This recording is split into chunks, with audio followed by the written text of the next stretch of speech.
Hello and welcome back to the channel. My name is Taylor and today I want to tell you about the books I want to reread.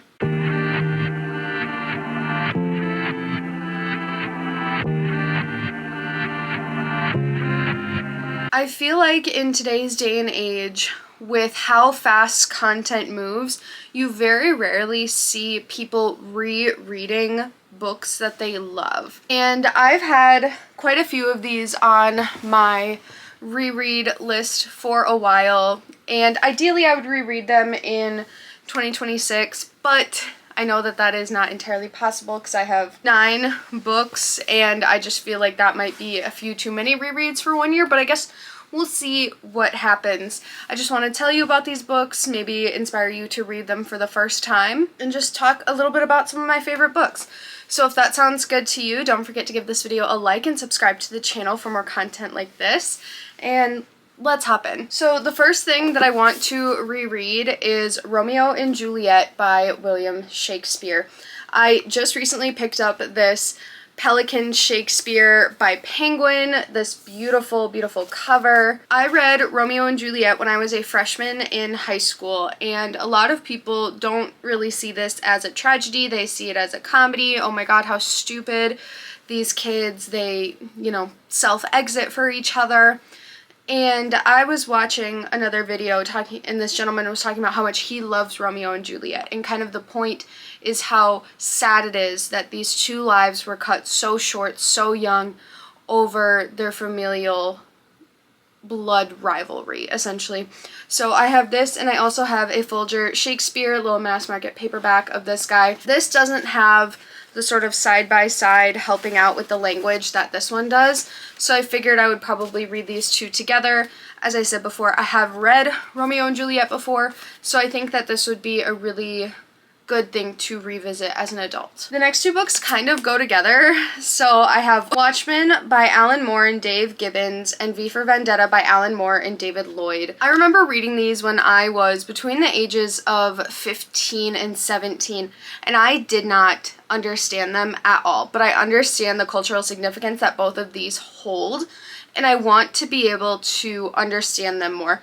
My boyfriend really likes Watchmen, and he must have understood it clearly better than I did. I got these two. They are the DC Compact comics, which I like a lot more just because they are, a lot smaller in the hands. I also like that the pages aren't plastic like some of the bigger books that these normally come in. So I really would like to reread both of these, but I think in terms of 2026, I might just end up rereading one of them. I didn't even say what either of these were about. From what I remember, Watchmen is about sort of the downsides of being a superhero and the sort of moral dilemmas that come with being one, and then V for Vendetta is about an anarchist.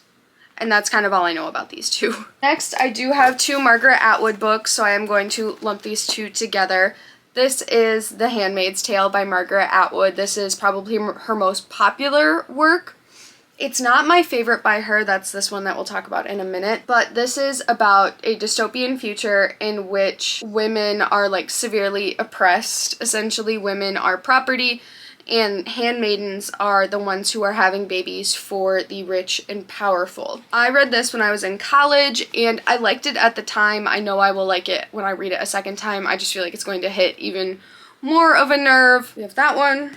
And then we have Oryx and Crake by Margaret Atwood. This is actually my favorite Atwood novel, and this is about a gentleman named Jimmy and kind of his life. It's told in a dual timeline about how essentially techno-feudalism has taken over the United States. Jimmy lives, when he's a child, lives in what is a company town essentially, so everyone who lives in that town works at the same company, and he befriends someone named Crake. So we have Oryx and Crake, right? And there's the before of Jimmy growing up, going to college, but then it's also told in this dual timeline of after a very significant event has taken place, and we don't find out what that event is until well into the book, so I'm not going to tell you. This book I thought was so good. It has a lot of commentary on capitalism and big corporations. And I think if I were to reread between The Handmaid's Tale and this one, I might reread this one this year because I want to annotate it. I feel like this book is a lot lesser known, but it needs a lot more like, it needs a lot more readers in my opinion. Next is All About Love by Bell Hooks. I read this in 2024. It was the first book that kind of got me back into reading nonfiction, or really just like reading nonfiction for the first time. This was the book where I decided I was just going to do one chapter a day, and I was just going to take it as it will at its own pace. And I loved this book so much. I really do think it's time for me to reread, revisit, and start talking about this book again with my friends and family. Because, I mean, I was insufferable the first time I read it, and I feel like the second time around I will be even more so. This is about all facets of love, not just romantic love. A lot of it doing, like, it talks about, like, abuse and power dynamics and what does love look like when you are in pursuit of money. It talks a little bit about religion, not a ton, but Bell Hooks is like a Christian woman, so she talks about how like God's love helps her in certain ways.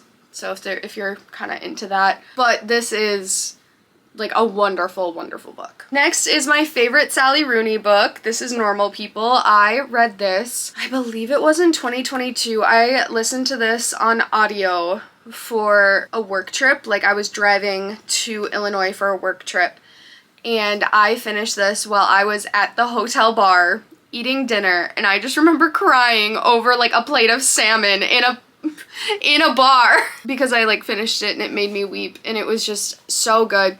This is about Connell and Marianne and their on-again, off-again relationship, and a lot of people are like, well, if they just communicated, brr, brr, brr, brr, brr, brr, brr, brr. That's not entirely what this book is about. When you like dig deeper, it's a lot about socioeconomic status and how power dynamics shift throughout your life. I really, really enjoyed this book, and I do think it's time for me to go back to it. Next, this is Frankenstein by Mary Shelley, but this is the 1818 text. I read Frankenstein when I was a senior in high school, and it was probably the 1831 text. That is the one that is more widely available and like taught in schools for whatever reason. The 1818 text is considered to be more politically charged. There's like more like feminist views in it, and I think that that is something that will make me fall in love with this even more. I loved Frankenstein the first time I read it. It was really like the first classic, other than like The Great Gatsby, because I read Great Gatsby when I was a junior, this when I was a senior in like my college prep writing class, and I was just like, wow, I didn't know that this was so good, because all you really know without reading the text is like a media portrayal of Frankenstein, and that's not what this book is at all. And then the last book I want to read is Red Queen by Victoria Aveyard, and then also the rest of the Red Queen series. I did pick up like a little prequel sort of thing from Goodwill recently, and I want to read that and understand the context, because I have kind of forgotten a lot of what goes on in this book and this series. I remember like the main plot points, but it has been about 5 years since I read this, and I reread the Crave series by Tracy Wolff. I am now finishing that one right now, but I think that it is time for me to revisit a series that I liked so much, you know, in my early 20s. And that is all the books that I would like to reread, hopefully in the year of 2026, but at least at some point in my life. If you like to reread books, let me know in the comments below what books that you're wanting to reread. And don't forget to give this video a like and subscribe to the channel for more content like this, and I will see you guys next time. Bye!